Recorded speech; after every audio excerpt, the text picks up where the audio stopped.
Hey guys, in the previous two tutorials, I've taken you through a couple of ways to get started in investing. We've looked at index funds and we've looked at exchange traded funds. And in this tutorial, I'm going to take you through the third way to get started in investing. And that is using a thing called micro investing apps.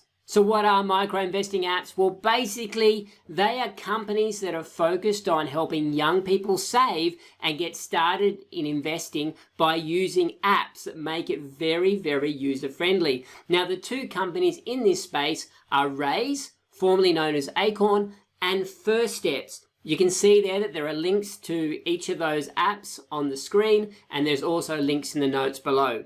Both of these apps allow you to invest small amounts into a diversified index fund portfolio using mobile apps. The setup process for getting started is really simple. You simply download the app from iTunes or from Google Play. You set up your account within that app. You connect your bank account to the First Step or Raise apps, and then you fund your account. It is a really simple process, and that's exactly what they're trying to do, is they're trying to make the investment process really simple. So in this case, we do not need to have a share broking account, and we do not need to fill in an application which we send off to a fund manager. Here, it's all done within the app. So how do we fund our account? Well, there are three ways of doing this, and the first one is quite unique. It's a thing called roundups. Basically, the app is connected to your bank account, and every time you make a transaction, the app will round that transaction up to the nearest dollar, and that spare change it will take and it will put into your investment for you. So every single transaction, you're adding a little bit to your portfolio. Now, the reality is when you do the sums in it, this roundup way of funding your account isn't going to get you very far. So there are a couple of other ways of doing things. Firstly, you could put a lump sum deposit into your account, which will then get invested into your nominated portfolio, or you could set up a regular savings plan. So let's have a look at the investment options within each of these apps. Firstly, Raise, they basically have kept it very simple. They have 6 model portfolios for people with different risk tolerances. So if you're on the more conservative end of the spectrum, you will pick a conservative model portfolio, which will have more of your money invested into cash and fixed interest, bonds, those sorts of things. But if you're more aggressive, you'll have more of your money invested into an aggressive portfolio or high growth portfolio, which will have more shares, international shares and Australian shares. Now, all of the portfolios have the same 8 investments. So we can see here, we've got the top 200 Australian shares, we've got the top 50 Asian shares, we've got the top 250 European shares, the top 500 US shares. We've also got some money invested in the Australian Ethical Companies Index and the Global Sustainable Leaders Index, as well as Australian bonds and cash and fixed interest investments. So again, if you're in the more conservative portfolio, you'll have more of your money invested in the cash, fixed interest and bonds and less in shares. And if you're on the more aggressive portfolio, you're going to have more in the share options. So what about First Steps? Well, First Steps, very similar again, except they've only got 3 core model portfolios for people with different risk tolerances. And then they have 3 different investments within each portfolio. So we've got Australian shares, international shares, Australian fixed interest, and bonds make up the core portfolios. Once again, the more conservative portfolio will have more Australian fixed interest and bonds, and the more aggressive portfolio will have a much higher weighting to Australian and international shares. The difference between this and what Raise does is that First Steps gives you the option to add additional investments to your portfolio. So you can add technology companies, ethical companies, healthcare companies, and Asian companies. Most of these are already built into Raise's portfolios, but here you get the choice of what you would like to weight your portfolio towards. So what about the fees? Well, the fees are very similar to both. In fact, I suspect they've just copied each other. But for Raise, it's $1.25 per month, up to $5,000. And then once your portfolio grows to more than $5,000, it becomes a flat fee of 0.275%, which is not too bad.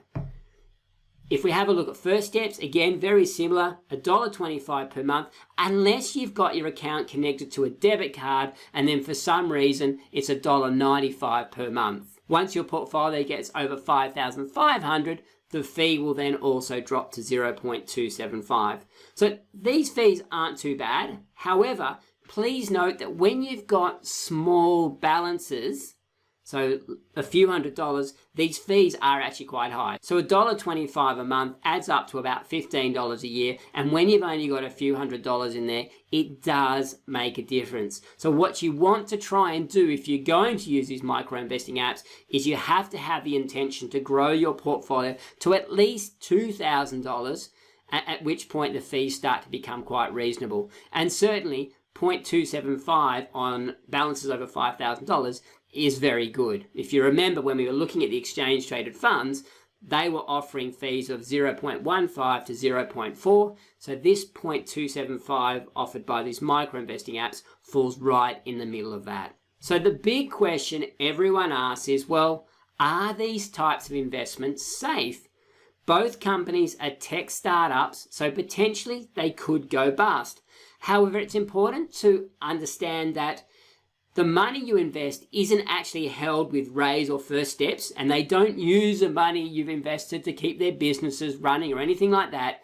The money goes straight through Raise and First Steps and is invested in exchange traded funds, which are then overseen by independent custodians. So these are separate people. Their job is purely to hold on to those investments on your behalf. So even if Raise or First Steps went bust, you shouldn't lose your money. It'd be a bit of a hassle, but because those investments are actually held by a separate entity, it would mean that you would eventually get your money back.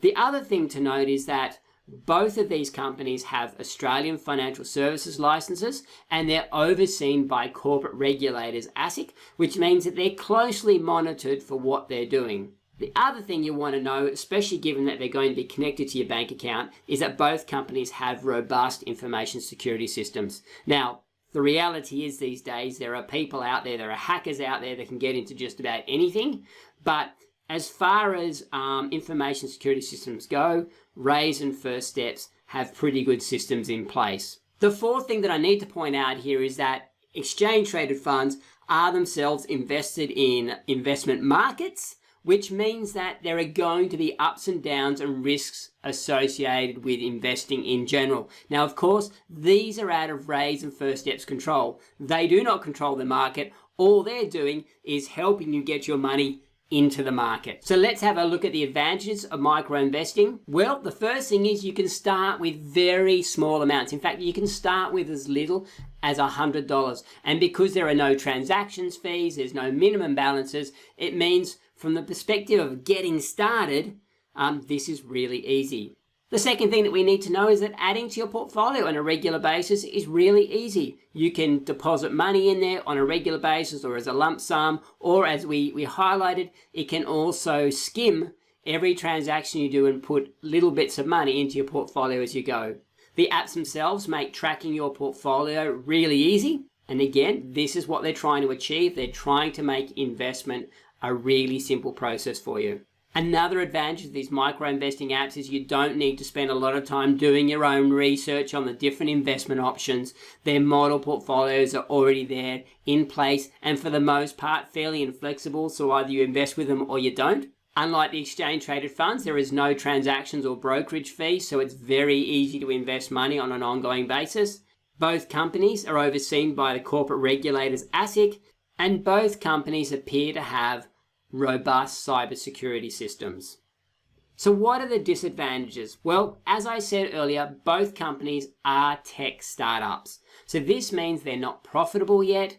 They're growing their base of investors, which means they're getting more fees, which at some point means they will turn, well, hopefully will turn cash flow positive, and they will then become self-sustaining. But they're not there yet. So there is always a risk that they will go bust. Now, this doesn't mean you're going to lose your money because the money is held with a separate custodian, but it could be a major inconvenience. So it's just another complexity you need to consider when deciding whether or not you're going to use one of these micro investing apps. Another disadvantage is that your funds can almost be too easy to access. Remember, we're investing with a long-term time frame. We want to leave it there so that compounding can do its magic. And if it's too easy to access, it means that any time that some sort of emergency or unexpected expense comes up, it's going to be very easy for us to dip into the fund. And that's definitely not what we want. The other disadvantage is that your investment options are very limited. So if you find an exchange-traded fund or an index fund that you specifically want to invest in, then the chances are it's not going to be in one of their portfolios, and therefore it's not going to work for you. So limited investment choice can work for you if you don't want to do all the research, but if you've got something you do find and you do want to invest in, you're going to be limited with either of these apps.